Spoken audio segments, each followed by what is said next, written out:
So you mean to tell me, with no money down, I can buy a house? As humans, we like to go for what's easier. So which one is easier? We all hear the term that it takes the same amount of time to do a $5 million deal that it takes to do a $200,000 deal. We also heard that multifamily is better. And last but not least, you can actually buy either with no money out of pocket. Everybody runs to multifamily because you can make a bunch of money. Let's evaluate a deal. Let's say you found a 10-unit deal in Charlotte, North Carolina for $1 million, right? Let's say you need financing. And with multifamily, traditionally, it's 20% down. Therefore, you have to come up with $200,000 for that deal. That deal you're buying, that 10 units for $1 million, is probably worth, fixed up $2.5 million, and it needs about $600,000 worth of work. Let's say the 10 units, they get $1,000 for each unit. That would be $10K a month. Let's say your debt service is about $7,000 with everything in. So your cash flowing about $3,000. I remember early on in my real estate career when I'm at the RIA meetings, right? These older people, they would be in there like, yeah, you can raise money from your friends and family. And you like, huh? My friends and family ain't got no money. So for the average person, especially if they got my background coming from, a poverty-stricken environment, they probably don't have access just starting out to people who have $200,000 that's ready to invest in something. Come on, I'm broke, baby. I ain't got no money. Sometimes that can be a hurdle. Well, not sometimes, all the time that can be a hurdle for people to get into the game because now you have to raise it 20%. Now, you can say, well, I can go to these people and that person to get that 20% down payment. They're gonna want an equity stake in that deal. They probably might not go for that, especially if you're new and you don't have a track record of doing this. For your average dude in the hood, coming up with $200,000, that's damn near impossible. So there are some difficulty in that statement of, hey, it takes the same amount of time to do a $5 million deal than it does to do a $200,000, so you might as well do the $5 million deal.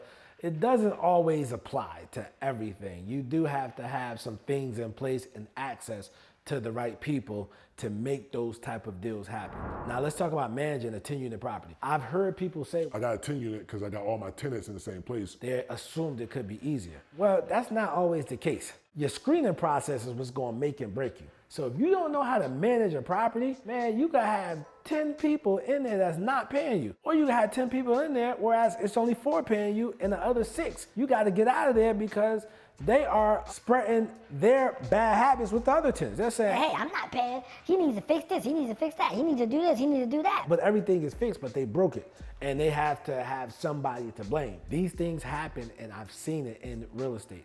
And you have to have the right property management company that knows how to handle those issues and knows how to screen, especially if you got properties in a low income area. Now, let's say you come up with a single family deal that you can buy for $100,000, you know it's worth $300,000. You just need 10% down, which is $10,000. Well, it's a lot easier to come up with $10,000 than it is to come up with $200,000 in the first example. With that $10,000, if nobody wants to give it to you, even if you're a newbie, you can say, hey, listen, I'll give you 20% of the equity for your $10,000 of what I'm gonna make on this deal. Like, you can start getting real creative with these deals.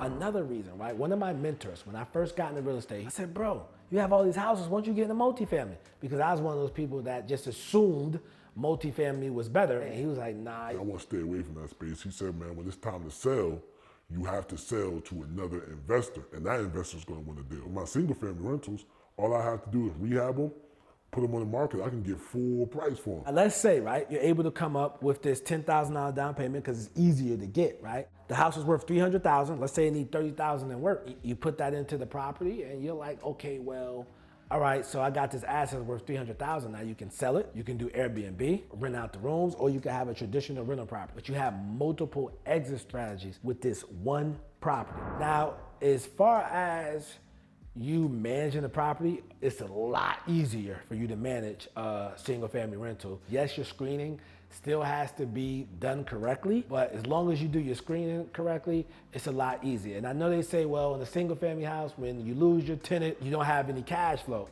And they're right, okay?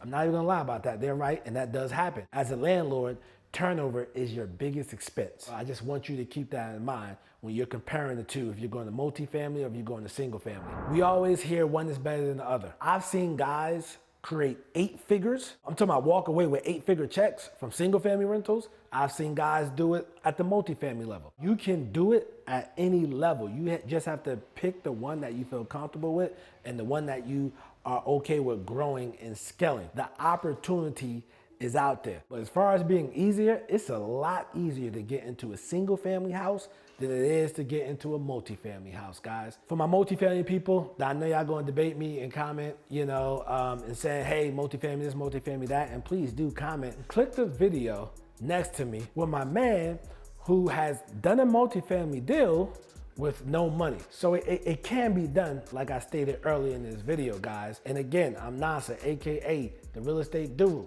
I'm not a guru, I'm a duru because I actually do this business.